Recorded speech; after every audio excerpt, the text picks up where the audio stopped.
En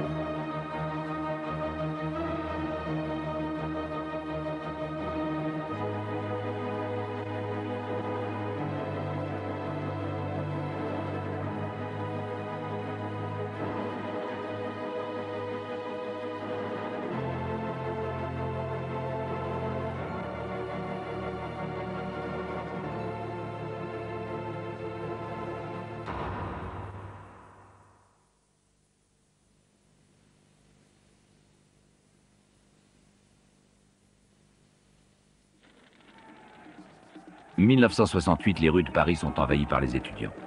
De violents affrontements les opposent aux forces de l'ordre. Il s'en faut peu que le gouvernement ne soit renversé. Les troupes russes envahissent la Tchécoslovaquie et répriment le printemps de Prague.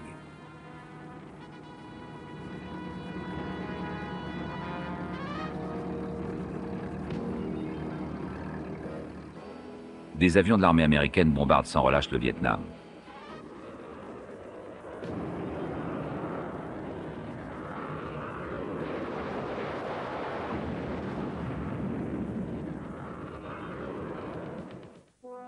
Le 3 avril, le révérend Martin Luther King, leader du mouvement américain en faveur des droits civiques, se rend à Memphis dans le Tennessee pour soutenir une grève locale.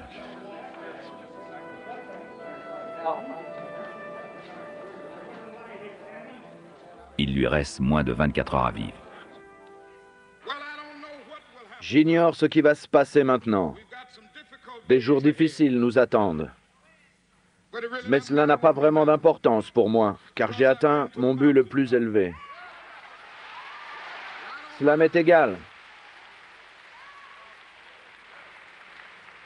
Comme tout le monde, j'aimerais vivre longtemps. Vivre vieux, c'est important.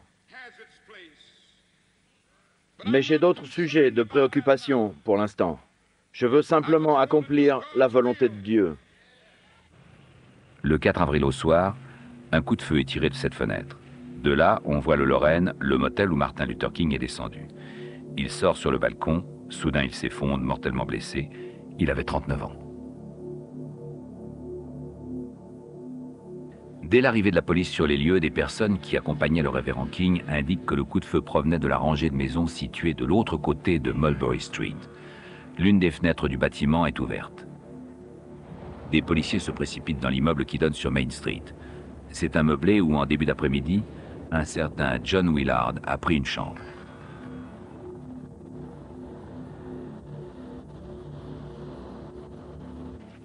La pièce dont la fenêtre est ouverte est une salle de bain. Elle donne directement sur le Lorraine.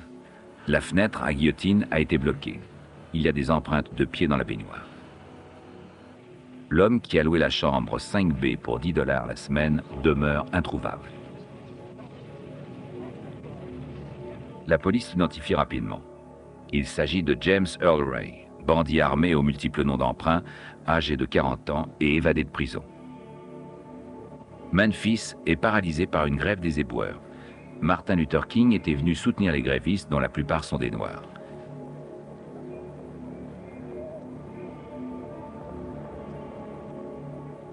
Âgé de 39 ans seulement à sa mort, le révérend King fait parler de lui pour la première fois en 1956, lorsqu'il organise le boycott des bus qui applique la ségrégation à Montgomery, en Alabama.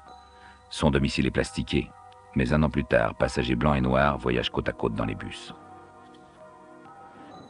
Il oriente alors son action vers d'autres secteurs où sévit de façon flagrante la ségrégation. Dans certains restaurants, les propriétaires refusent toujours de servir des clients noirs, ce qui provoque de violents incidents. Mais Martin Luther King s'inspire de Gandhi, qui, le premier, prôna la non-violence.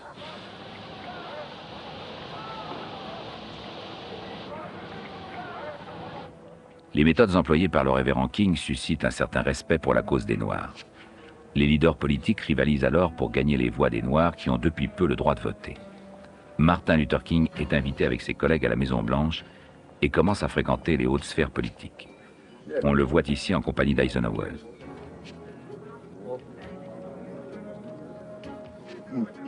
Lorsque les écoles de Little Rock dans l'Arkansas sont contraintes par les troupes fédérales d'accepter l'intégration des enfants noirs, c'est l'un des bastions de la ségrégation sudiste qui tombe. Mais la lutte se poursuit sans relâche. Martin Luther King est fréquemment arrêté, ici pour ses soi-disant délits en Alabama. En 1958, une femme qui porte une arme et profère des menaces contre les communistes le poignarde à Harlem. Il perd 2 côtes. En 1960, accusé de fraude fiscale, il est acquitté et devient une figure nationale qui encourage l'usage du boycott économique pour se faire entendre. Si nous voulons être libres, nous devons refuser de dépenser notre argent dans des commerces et des industries qui pratiquent dans leur politique d'embauche une discrimination vis-à-vis des Noirs. Il est arrêté pour la 13e fois en 1963, le Vendredi Saint, alors qu'il est à la tête d'une marche contre la ségrégation à Birmingham, en Alabama. 52 de ses partisans et lui-même sont déterminés à se faire arrêter pour attirer l'attention sur leurs revendications. Le chef de la police locale déclare qu'il se fera un plaisir de lui rendre ce service. Les manifestants sont accusés d'avoir organisé un rassemblement sans autorisation.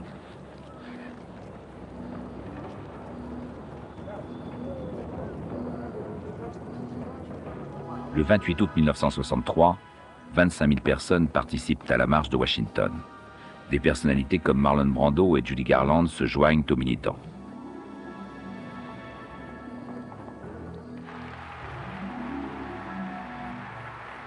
Avant de rencontrer le président Kennedy avec sa délégation, Martin Luther King prononce pour l'occasion l'un des discours les plus célèbres et les plus marquants de notre siècle. Je fais un rêve. Je rêve qu'un jour, tous les fils des anciens esclaves et ceux des anciens esclavagistes s'assoient ensemble à la table de la fraternité. Je fais ce rêve.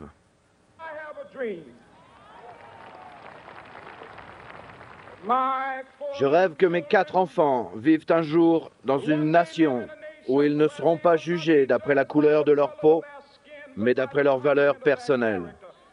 Tel est mon rêve aujourd'hui.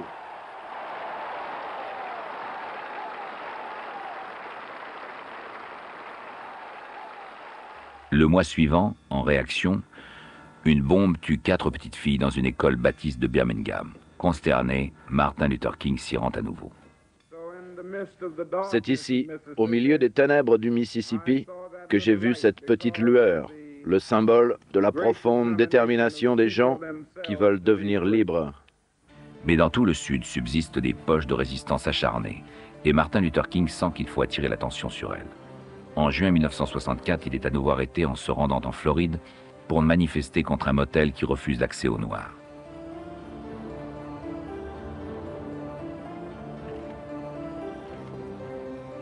C'est pourtant le mois suivant qu'il remporte sa plus grande victoire. Le président Johnson signe la loi sur les droits civiques, rendant obligatoire la mise en application d'un grand nombre des mesures pour lesquelles Martin Luther King s'est battu. Le révérend King est convié par le président à la signature. J'exhorte tous les Américains à se joindre à cet effort pour apporter la justice et rendre l'espoir à tous nos frères.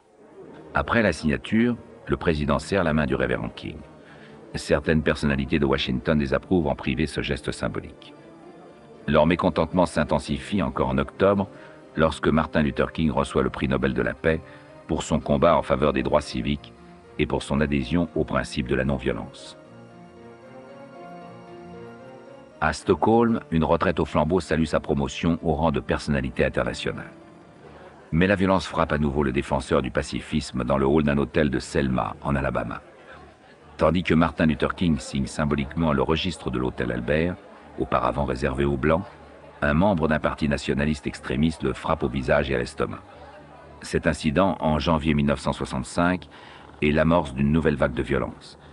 En effet, les réactionnaires blancs considèrent que leur position est menacée.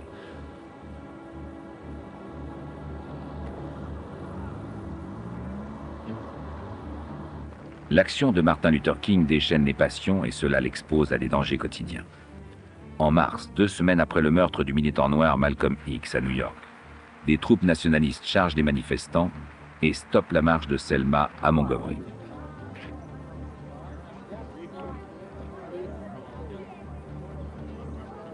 La marche est cependant reprise plus tard dans le courant du mois, cette fois avec Martin Luther King à sa tête.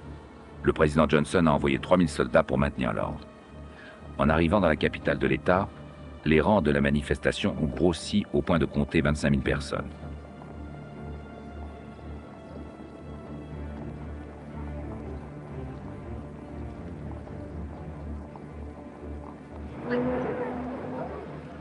Mais en juin, à Philadelphie, dans le Mississippi, des marcheurs sont agressés par un homme en camion.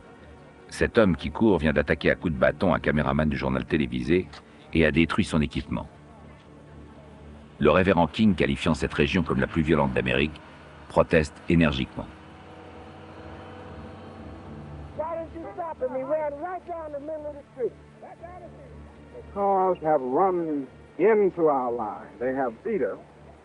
Pourquoi ne l'avez-vous pas arrêté? Il courait au milieu de la rue. Il courait à côté du policier et ils n'ont rien fait pour le retenir. Ils ne l'ont pas arrêté, ils n'ont pas essayé. Nous voulons savoir si nous aurons la protection de la police dans ce secteur. Martin Luther King se rend de nouveau à la Maison-Blanche en août 1965 à l'occasion de la signature d'un projet de loi qui garantit l'inscription au plan fédéral des citoyens noirs sur les listes électorales. Mais il émet des doutes sur l'efficacité de cette loi. Je pense qu'il y aura moins de manifestations dans les régions où la loi de 1964 et la nouvelle loi sur le droit de vote seront strictement mises en œuvre et réellement respectées. Je crois que là, nous assisterons peut-être à une diminution des manifestations. La violence règne toujours dans le Sud. James Meredith conduit une marche vers l'État du Mississippi. Sur ce panneau, il est écrit « Bienvenue au Mississippi ».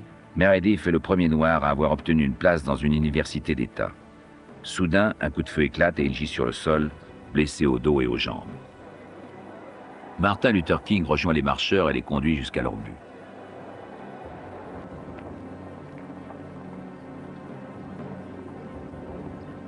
Mais tandis qu'il persévère dans son attitude non violente, le mouvement Black Power, le pouvoir au noir, gagne de l'influence, attirant de plus en plus de jeunes noirs.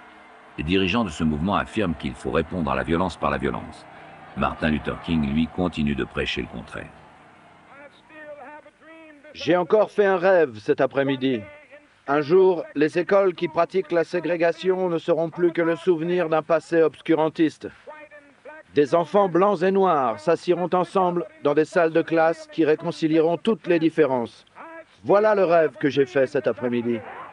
Des extrémistes blancs assoiffés de sang crient vengeance contre lui. À mort King! À mort King!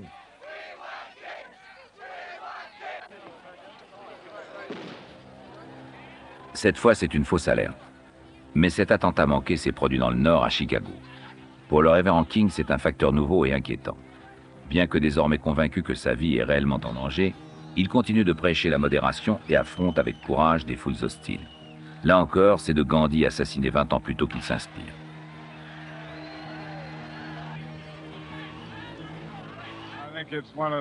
Je pense qu'il s'agit là d'une des pires illustrations que j'ai jamais vues de l'inhumanité de l'homme envers l'homme. Je suis allé dans le Mississippi et en Alabama, mais je peux vous assurer que la haine et l'hostilité ici sont vraiment encore plus profondes que là-bas.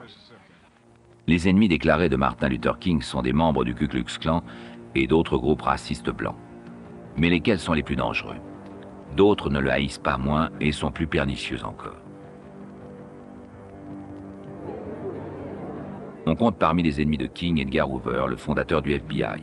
Il a lui aussi assisté à la cérémonie de la signature en 1964. Plus tard, on découvrira qu'il a été mêlé aux tentatives de nuire à la réputation du révérend King. Au moment où le prix Nobel va lui être décerné, King reçoit une lettre anonyme accompagnée de bandes enregistrées par le FBI qui mettent en cause sa vie privée. La lettre dit « Vous êtes un imposteur et un homme diabolique. Il ne vous reste plus qu'une solution avant que votre personne abjecte ne soit jetée en pâture à la nation. »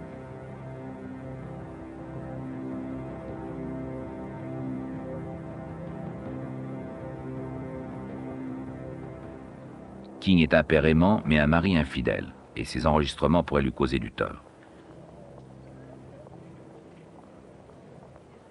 Il cherche à me briser, confie-t-il à un ami.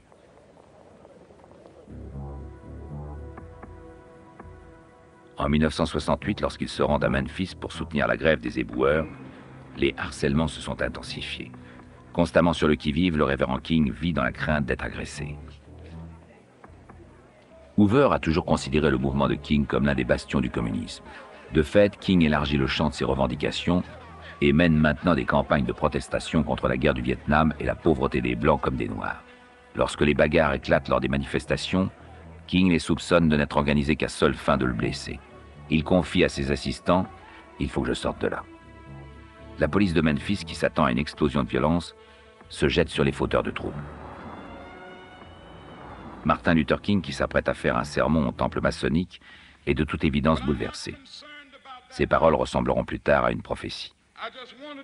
Je veux simplement accomplir la volonté de Dieu. Il m'a autorisé à gravir la montagne. J'ai regardé et j'ai vu la terre promise. Je ne pourrai peut-être pas vous y accompagner, mais je veux que vous sachiez ce soir que notre peuple ira à la terre promise.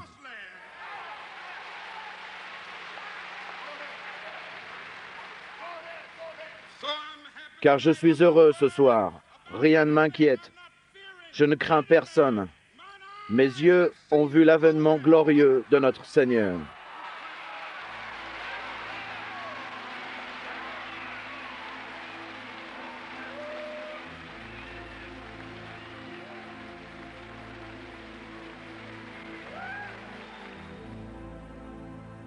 Le lendemain soir, à 18h01, il est abattu d'un coup de feu. La balle lui traverse le cou et sectionne sa moelle épinière.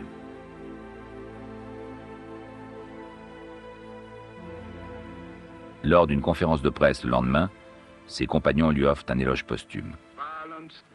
La violence le déshonore, car il voulait la rédemption de l'homme, pas la violence. Tandis que des parents et des amis veillent son corps à Memphis, le pays est en proie aux émeutes. 39 personnes trouvent la mort. Sa femme Coretta fait preuve de courage et de dignité pendant l'enterrement qui a lieu à Atlanta. Durant les derniers jours de sa vie, il avait écrit un sermon sur la mort et sur ses propres obsèques. Voici ses paroles. Dites-leur de ne pas parler du prix Nobel de la paix, ni de toutes mes autres récompenses. Ce n'est pas ça qui est important. Je veux que vous disiez que j'ai essayé d'aimer et de servir l'humanité. Si vous dites que j'étais un tambour-major, dites que j'étais celui de la justice. Je ne quitterai pas une vie luxueuse et raffinée. Ce que je veux laisser derrière moi, c'est une vie engagée.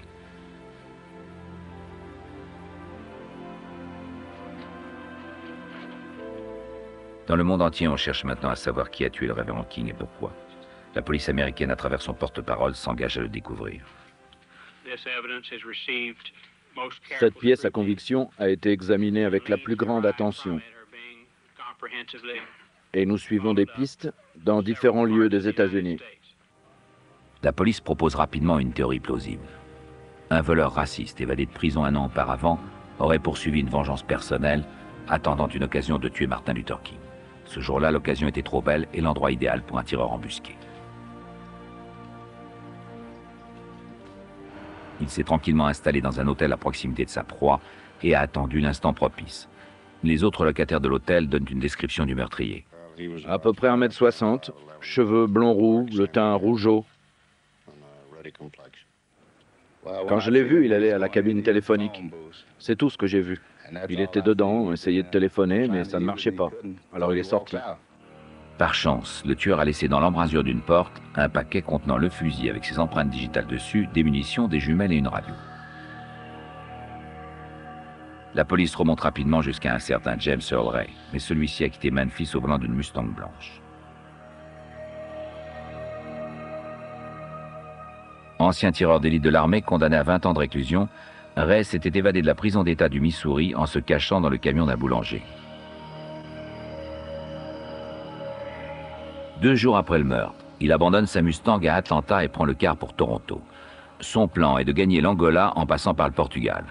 Au cours de vérification de photos d'identité récentes, le Bureau canadien des passeports découvre la sienne enregistrée sous le nom de Ramon George Sned.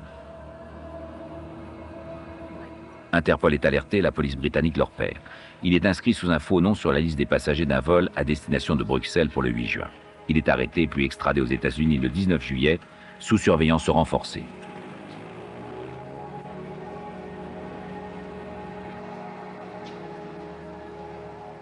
Incarcéré à la prison de Shelby à Memphis, il subit un interrogatoire intensif. Il se plaindra plus tard d'avoir été contraint de plaider coupable pour éviter que son père et son frère ne soient arrêtés pour complicité.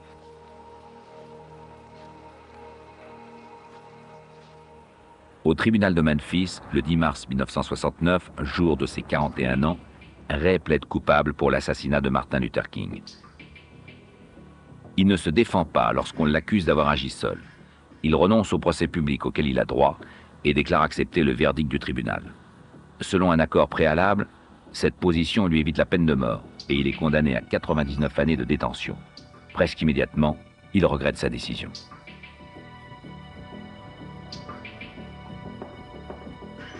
Ray renvoie son avocat et réclame un nouveau procès. Il se déclare prêt à révéler tout ce qu'il sait sur un prétendu complot qui aurait abouti à l'assassinat. Le 11 mars 1969, il est transféré à la prison d'État de Nashville. Il refuse de parler aux journalistes venus l'attendre. S'il ne parvient pas à obtenir un nouveau procès, il exige un autre endroit plus sûr pour raconter sa version des faits. Il affirme alors avoir été employé par un certain Raoul. Il se serait rencontré dans un bar de Montréal. Après lui avoir prouvé ses compétences de contrebandier, Raoul lui aurait donné 700 $ pour acheter l'arme du crime, prétendant que cela faisait partie d'une opération de contrebande.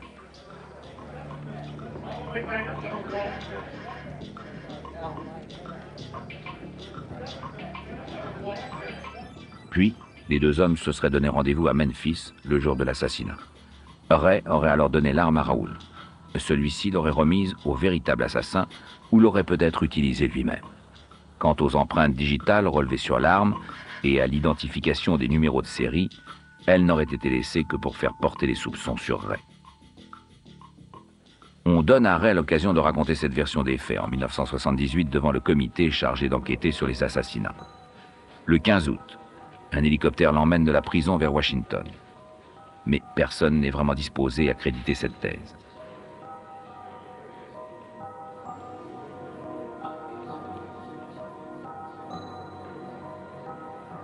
Ray soutient toujours que c'est ce mystérieux Raoul qui lui aurait donné l'ordre d'apporter l'arme à Memphis.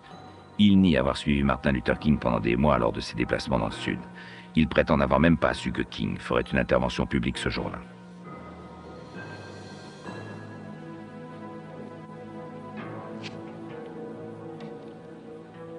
Il prétend aussi n'être pas l'homme qui a tiré le coup de feu. Selon lui, l'assassin, c'est Raoul, ou un autre tireur d'élite. Lui-même ne se trouvait pas dans le quartier de l'hôtel au moment du meurtre.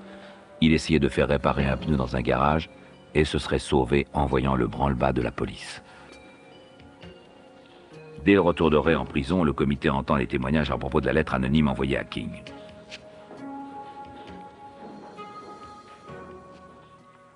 Qui a écrit cette lettre? On ne sait pas exactement. On l'a trouvée dans les fichiers de M. Sullivan, le directeur adjoint du FBI, qui s'occupait des programmes. Il a prétendu que c'était un coup monté et que quelqu'un d'autre du bureau était en fait à l'origine du document. Le document qu'on a trouvé est un brouillon de la lettre anonyme qui a été envoyée au révérend King. Y a-t-il eu contestation sur le fait que la lettre venait du FBI? Non, personne n'a contesté cet élément. Cette confirmation bouleverse bien sûr les héritiers spirituels de Martin Luther King, comme le révérend Robert Williams. Monsieur Hoover et sa petite clique qui sont toujours là devraient être accusés et jugés pour meurtre. Et lorsque la vérité, toute la vérité sera révélée au peuple américain, je vous dis que Nixon aura l'air d'un enfant de cœur à côté de Hoover. Suite à ces révélations, le comité conclut que James Earl Ray est bien l'assassin, mais qu'il n'a pas agi seul. Il est probable qu'un groupe d'extrême droite basé à Saint-Louis a organisé un complot et que Ray devait apparemment être payé 50 000 $ pour son acte. Cette version innocente le FBI néanmoins déclaré coupable d'abus d'autorité pour avoir fait suivre à outrance Martin Luther King. Ray n'a jamais obtenu de nouveau procès et continue à clamer son innocence. En 1993, un procès fut organisé pour la télévision à Memphis. Ray témoigna depuis sa cellule. Le jury fut unanime, non coupable.